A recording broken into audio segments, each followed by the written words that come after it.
Fala galera, a Ruptura chegou ao final da sua segunda temporada, só que a cobertura aqui no canal não acabou de jeito nenhum. Eu deixei passar alguns dias e agora vou trazer aqui algumas falas do Sr. Dan Erickson, o criador de Ruptura, e também do nosso diretor Ben Stiller aqui sobre o que aconteceu nesse final e alguns pontos do que dá para esperar que aconteça, mesmo que eles não consigam falar muita coisa, para a terceira temporada e tudo mais. Começar aqui, ó, sobre o momento, se já estava pensado exatamente esse final, tá? Com o Mark ali, naquele momento todo, entre Gemma e Halle. Eu já fiz um vídeo aqui com, abre aspas, da própria Brit Lovers sobre aquele momento ali, entrevista que ela deu para o Los Angeles Times, tá aqui no canal já, onde ela fala realmente que era, naquele momento lá, a Halle e não a Helena. Entendo a descrença de quem não acredita nas próprias palavras da Brit Lover, tá, galera? Mas já tem isso aqui no canal também. Vamos lá. O que o Ben Stiller falou, tá? Sobre esse final. Houve um breve momento em que pensamos, talvez façamos outro cliffhanger onde Mark está entre Halle e Gemma. Mas logo depois, percebemos que não podemos fazer isso de novo. As pessoas vão nos matar. Então queríamos que ele fizesse a escolha e criasse um conflito distópico. E agora sobre a pergunta sobre quando estreia a terceira temporada. Você vai demorar realmente 3 anos, assim como foi o hiato entre a primeira e a segunda, para a estreia da terceira, tá? Então, um detalhe importante, tá? A primeira temporada, ela não teve exatamente, assim, o seu período de gravações, tá? Anunciado, quanto tempo durou as gravações. A segunda temporada teve, tá? Ou eu também não consegui encontrar informação sobre a primeira, encontrei sobre a segunda.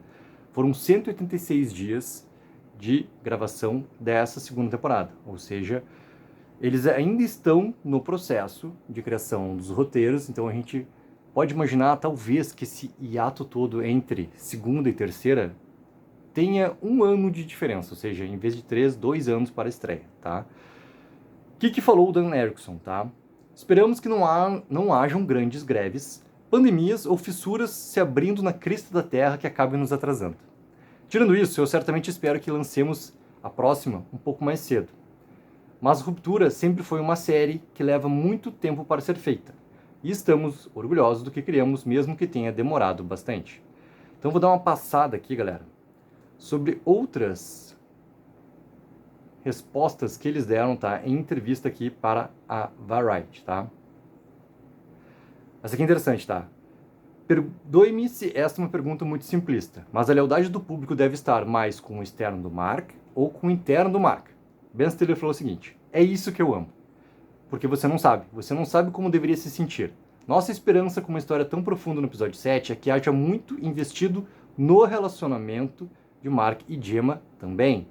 Então é importante esse ponto, né, do quanto que aquele episódio é também para nos trazer algum tipo de aproximação sentimental com a relação do Mark e Gemma, porque a gente tem muito claro construído a relação do Mark e da Halle, mesmo com aquela questão, né, o abre aspas, que algumas coisas dessa segunda temporada foi entre Mark e Helena, mas para nós, e talvez para o Mark interno, era realmente o Mark e Halle.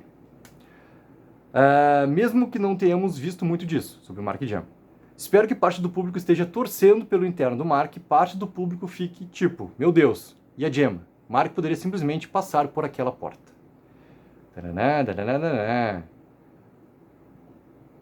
Aqui, ó, com o Drummond morto, Cobell trocando de alianças e o Milchek mostrado sob uma luz mais empática, o que isso significa para os antagonistas da série daqui pra frente?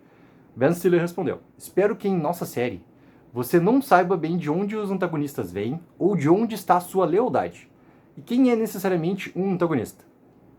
Essa era a minha esperança nessa temporada com a Cobell. Você vê mais dela, mas suas motivações são sempre obscuras em termos do que ela quer no final. Olha o objetivo da Cobell. Qual é o objetivo da Cobell? É o mesmo com o Milchek. Essas são pessoas que estão em algo muito próximo de um culto, que tem uma atração tão forte sobre elas. Mesmo que não estejam tecnicamente separadas, ainda estão cortadas de uma parte de si mesmas devido à sua lealdade a Kier e à ideologia da Luma. Espero que quando você veja aquele último momento com o Milchek também, você não saiba o que ele vai fazer ou em que direção ele vai. O que exatamente está em jogo com a Gemma? E o teste de Cold Harbor. Se Mark não a tivesse resgatado, a Lumon teria literalmente matado? Ben Stiller. Acho que não sabemos o que teria acontecido lá. Ah, não me engano, Ben Stiller. É claro como o Lumon se sente sobre o Mark naquele momento, que o Drummond estava disposto a estrangular ele de verdade. Qual é o plano deles para Gemma depois que desse teste é desconhecido? Ah, Ben Stiller. Mas foi obviamente um momento incrivelmente importante para eles. O chip que está na cabeça dela, que está permitindo que ela se separe em muitas personalidades diferentes, essa foi uma parte importante daquele teste. Esse ponto aqui também corresponde muito àquela fala final do Dr. Mauer sobre o vai matar todos eles, né? Vamos pegar aqui, ó. Teremos um encerramento sobre o porquê do Irving ter supostamente descido ao salão de exportações, ou essa história é considerada resolvida? Dan Erickson. É algo que consideramos e discutimos para explicar mais completamente nessa temporada. E, no final das contas, fizemos a escolha de não fazer isso. Avada, né, Erickson? Não posso falar sobre o que está por vir. Talvez, esse não posso falar sobre o que está por vir, é que sim, a gente vai ter claramente essa resposta, porque ele é uma ponta solta gigante dentro dessa história do Irving, respondida na terceira temporada. A missão geral da Lumon como empresa de eliminar a dor é explicada mais no final da temporada. Esse é um objetivo inerentemente distópico ou são apenas os métodos deles que são distópicos? Ben Stiller. Não acho que o desejo de eliminar a dor seja distópico ou necessariamente errado. Mas quando você analisa isso e começa a pensar sobre o que isso significa para a experiência humana, há uma questão mais profunda. Como você pode ter prazer sem dor? Como você pode ter sua história e memória se está cortando as partes dolorosas? Então, não tenho o desejo de não sentir dor. Quanto a Lumon, é outra questão que se relaciona à cultura corporativa. Você tem Kier, que fundou a empresa, e todos esses diferentes CEOs que colocam sua própria agenda no que a empresa é. Essa também é uma questão interessante, a diferença entre a ideia central de uma empresa e no que ela evolui. Então talvez coisas mudaram nesse caminho, né? Acho que isso também já está implícito na história, tá? Vamos lá. Se a questão central da segunda temporada é Mark vai conseguir encontrar e salvar a Gemma, qual é a questão central que você está levantando com o final? Pergunta para Dan Erickson, que respondeu o seguinte: não posso falar sobre o que vamos explorar na terceira temporada. Tá? Isso é uma resposta meio padrão. Não teria como ser diferente. Mas aquele momento em que Mark se afasta da Gemma é uma resposta à primeira cena da temporada, quando ele sai do elevador e instintivamente corre para encontrá-la. Achei que seria interessante se o desafio dessa temporada fosse levar daquele lugar onde, sem nem pensar, ele corre para encontrá-la, porque sente que é sua responsabilidade, para um lugar onde ele prioriza sua própria existência e seu próprio relacionamento. Naquele momento ele acredita que fez a coisa certa ao tirar Gemma de lá, mas isso não significa que ele mesmo tenha que escolher a não existência.